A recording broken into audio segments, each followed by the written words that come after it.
Esta es la clase número 8 del tema de redox. Vamos a hacer el ejercicio que quedó propuesto en la clase anterior.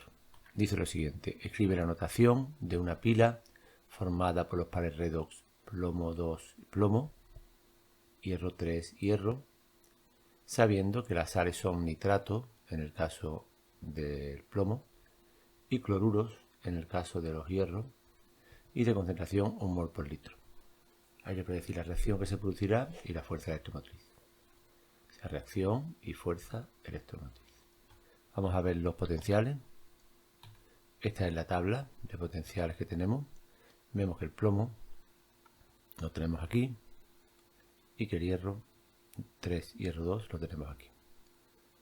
Entonces, si yo quiero calcular la fuerza electromotriz de la pila, que será el potencial del cátodo menos el potencial del ánodo, los estándar, obviamente tengo que poner 0,77 primero y restarle el 0,12 negativo para que me salga positivo. Esto sería 0,89 voltios, que como es positivo, la pila funciona así, ya que la energía libre será negativa. Ya sé que el cátodo, lo tengo aquí, es el hierro, vamos a ponerlo así. Luego cátodo, que es el electrodo en el que se produce la reducción.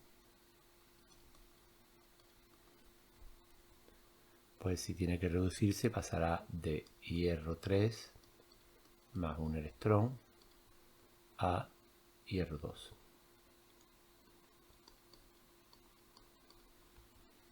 Entonces en el ánodo, que sería, aquí estaría el plomo,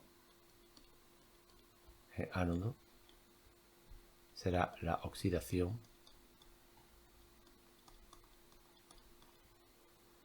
Por lo tanto, el plomo tiene que pasar de 0 a plomo 2 más 2 electrones. Habrá que multiplicar por 2 la ecuación de arriba y tendremos la ecuación de la pila, que será 2 de hierro 3 más un plomo 0 para dar 2 de hierro 2 más un plomo 2.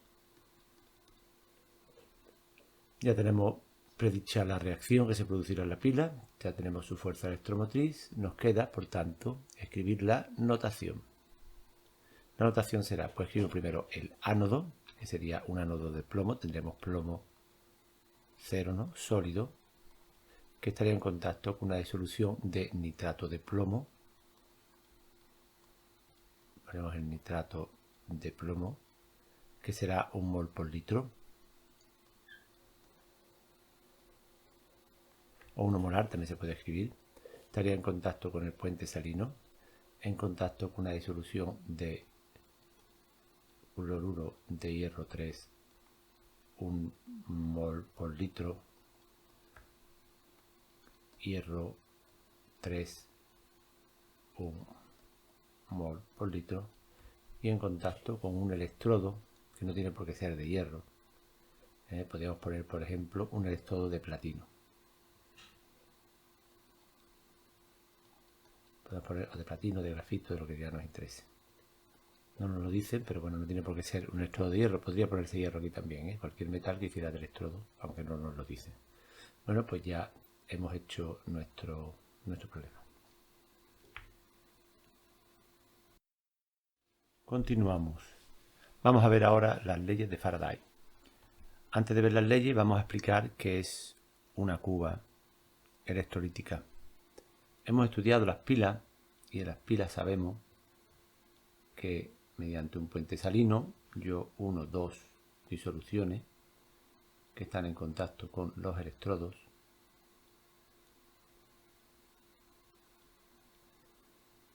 y aquí entre estos dos conductores eléctricos obtengo yo un voltaje.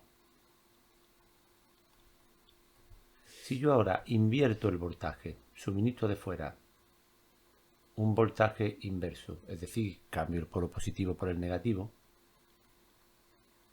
y hago que sea superior al voltaje que me da la pila, yo lo que hago es que la reacción que se producía antes en la pila se invierta. Si la reacción en la pila va hacia la derecha, cuando actúa este voltaje, la reacción ya se llamaría cuba electrolítica y la reacción iría hacia la izquierda.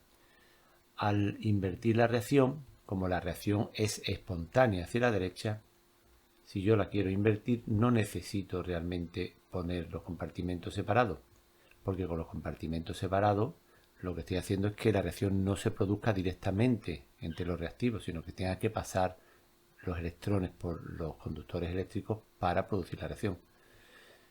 Ya digo que en la cuba no es necesaria esta separación porque la reacción no se va a producir ya que no es una reacción espontánea. Estamos haciendo que una reacción funcione al revés. Una reacción que es espontánea hacia la derecha, nosotros hacemos que funcione hacia la izquierda. Y ya no hace falta ni el puente salino, no hacen falta ni los compartimentos separados. Solamente suministro electricidad, suministro aquí un voltaje y aquí se producirá una serie de reacciones en los electrodos, se producirán reacciones químicas que darán lugar a la electrolisis. Este fenómeno se llama electrolisis.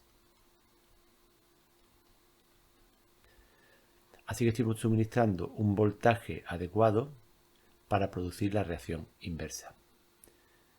Suministramos realmente energía para invertir una reacción que sería espontánea de oxidación-reducción, con lo que hemos construido una cuba. Y en la cuba es donde vamos a aplicar las leyes de Faraday.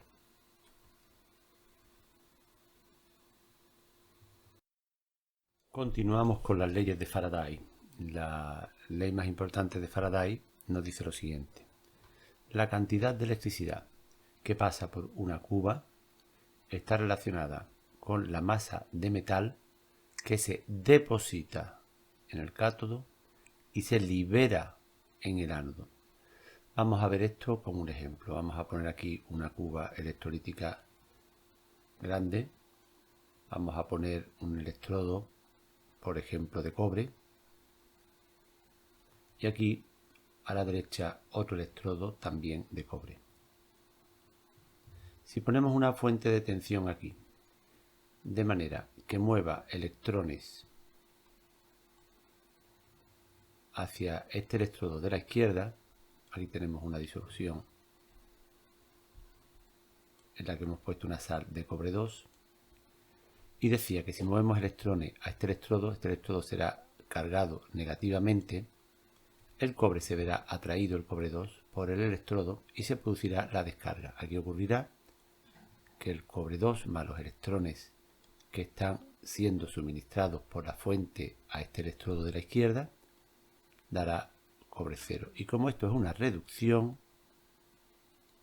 se trata del cátodo de la electrolisis. Análogamente, o quizá por el contrario mejor dicho, los electrones están siendo retirados del electrodo este de la derecha, por tanto el cobre se ve libre para salir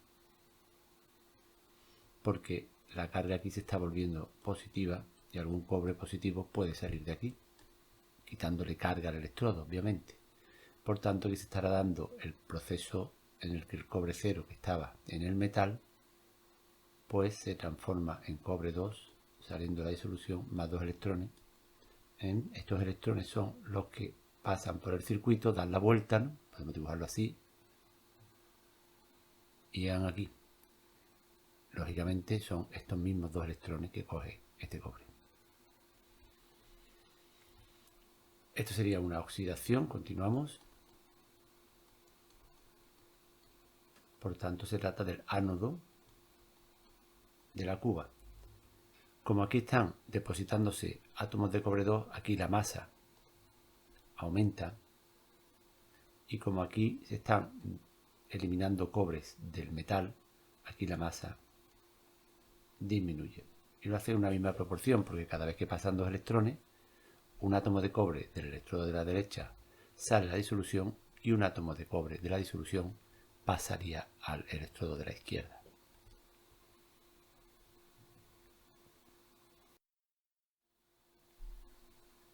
Intensidad de corriente. Como estamos haciendo una electrolisis, tenemos que controlar la corriente que pasa y relacionarla con los electrones que están allí reaccionando, ¿verdad?, con nuestro reactivo o con nuestro producto. Por tanto, vamos a ver vamos a definir la intensidad de corriente. En electricidad se sabe que la intensidad de corriente se mide en amperios, la intensidad de corriente se mide en amperios, es igual a la carga que pasa por un conductor que viene en coulombios dividida por el tiempo en segundos, ¿no? Vamos a visualizar eso como un conductor eléctrico por el que está pasando carga, es decir, aquí hay una carga Q que está atravesando este conductor, ¿no? Lo está atravesando durante un tiempo t. Pues esa carga dividida por ese tiempo me daría la intensidad de corriente I. Intensidad de corriente I, amperios, carga dividida entre el tiempo. Pero la carga que está pasando, al fin y al cabo, son electrones circulando. Y yo podría calcular el número de electrones de la siguiente manera.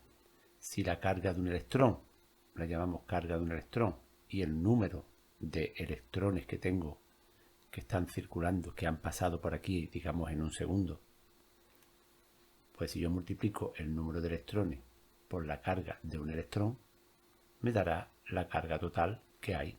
Esto no es más que repartir la carga Q entre un montón de electrones que están pasando. La estoy distribuyendo entre los electrones. Yo puedo multiplicar esta expresión por el número de Avogadro y dividirla también por el número de Avogadro, con lo cual no estoy haciendo nada. Pero hay algo que se pone aquí de manifiesto.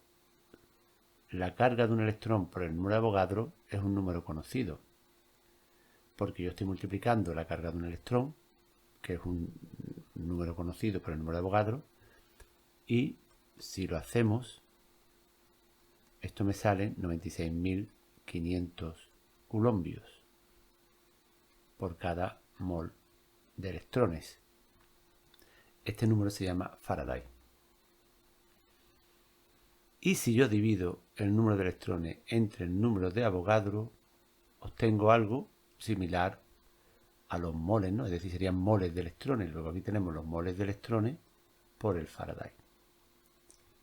Así que la carga son los moles de electrones por la carga de un mol, y eso se puede expresar también como el número de moles de electrones por el Faraday. El Faraday va a actuar de alguna forma como si fuera el peso atómico, ¿no?, del electrón en tipo carga, ¿no?, ya que si a mí me dicen que ha pasado una carga Q, pues la divido por F y me salen los moles de electrones. Esto sería análogo a cuando me dice tengo una masa M y lo divido por la masa atómica y me salen los moles del átomo. Entonces, como que el Faraday, dividiendo a la carga, me da los moles de electrones, de la misma forma que el peso molecular o el peso atómico, dependiendo, divide la masa y me da los moles, ¿no?, de átomos o de moléculas.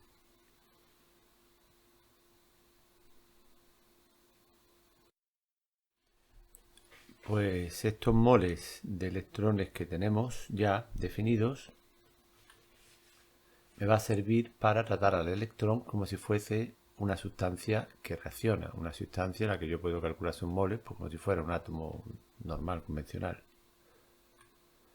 Si tuviera yo una reacción, mejor dicho una semirreacción, en la que tengo una serie de estequiométricamente de electrones que reaccionan con el compuesto A para dar el compuesto C, yo puedo actuar de la misma manera con el electrón que con el resto de la sustancia, es decir, divido los moles de A entre el coeficiente estequiométrico A, los moles de C entre el coeficiente estequiométrico C, realmente serían moles de A que desaparecen porque es reactivo y moles de C que aparecen porque es producto, pero bueno, esto para los cálculos no me interesa, me da igual. Y lo puedo poner en relación con los moles de electrones partido por el B, que sería el número que aparece en nuestra estequiometría al hacer la semirreacción. Puede ser la de oxidación o la de reducción, da igual, podríamos tener los electrones también a la derecha de la reacción. Y ahora, como yo sé que la carga es la intensidad por el tiempo y sé que la carga son los moles de electrones por el Faraday, igualando estas dos expresiones, tendría que la intensidad por el tiempo serían los moles de electrones por el Faraday, y ya puedo calcular mis moles de electrones a partir de las magnitudes eléctricas que me den. Intensidad por tiempo, si pues me dicen que son 2 amperios durante una hora, pues multiplico, paso a segundo, divido por el Faraday y obtengo los moles de electrones. A partir de tener los moles de electrones, yo podría tener los moles de A que desaparecen, los moles de C que aparecen, y ya puedo averiguar las cantidades que en la electrolisis se están poniendo en juego. Si se gana masa porque está apareciendo una sustancia, si se pierde masa porque está desapareciendo una sustancia, o si una disolución se concentra o se diluye porque esté cambiando las cantidades de los disolventes, los solventes que hay en esa disolución. Y ya para terminar esta última clase, vamos a despedirnos poniendo un ejemplo. Ya no vamos a mandar un ejercicio porque no hay más clases, pero sí vamos a poner un ejemplo que es la electrolisis del cloruro de sodio. El cloruro de sodio es una sal que puede fundirse a altas temperaturas, y si yo a esta sal fundida le aplico 2 electrodos, comúnmente de grafito, para que sea un electrodo que no se altere, aquí pongo cloruro sódico fundido, luego tendré iones sodio e iones cloruro. Aquí aplico una fuente de tensión y aquí tengo la sal fundida. No es sal echada en agua, es sal fundida.